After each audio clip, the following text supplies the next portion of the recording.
పెసర మొలకల పులుసు చేస్తున్నా.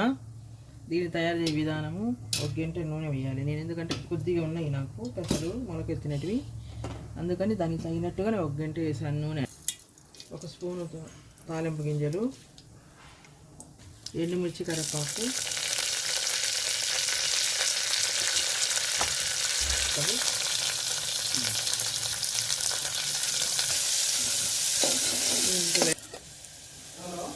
ఇది 1 అర స్పూను అల్లం వెల్లుల్లి పేస్టు,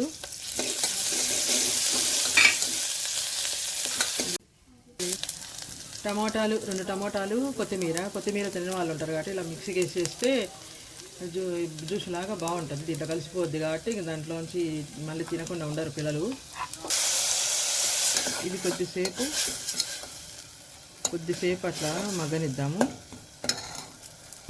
1 టీ స్పూన్ పసుపు వేయాలి. ఇది కొద్దిసేపు మగ్గిపోయింది. ఇందులో మొలగట్టిన పెసలు వేయాలి.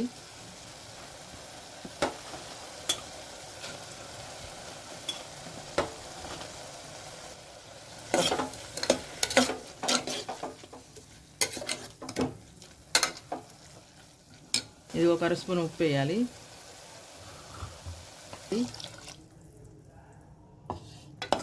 ఉడకడం కోసము, గ్రేవీ కోసము అన్నీ ఇట్లా పెట్టేసేసి 2 విజిల్ రానియాలి. కొబ్బరి, కారము, ఎల్లిగడ్డ, జీలకర్ర, ఉప్పు వేసింది, ఆ పొడి 2 స్పూన్లు, గరం మసాలా 1/2 స్పూను, 1 స్పూను పుట్నాలు, కొబ్బరి వేసిన పొడి. ఇదంతా కలిపేసి ఒక 5 నిమిషాలు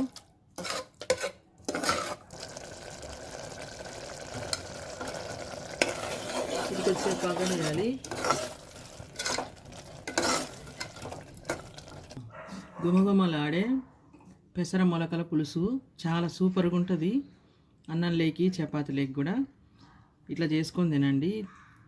గ్రేవీ, టమోటా, నేను జ్యూసు, కొత్తిమీర 2 దాంట్లో కలిసిపోతే ఫ్లేవర్ వస్తుందని అట్లా వేసాను మిక్సీ బట్టి. మీరు కూడా అలానే చేసుకొని తినండి, చాలా సూపర్గా ఉంటుంది. చికెన్ లాగా బాగా టేస్ట్గా ఉంటుంది.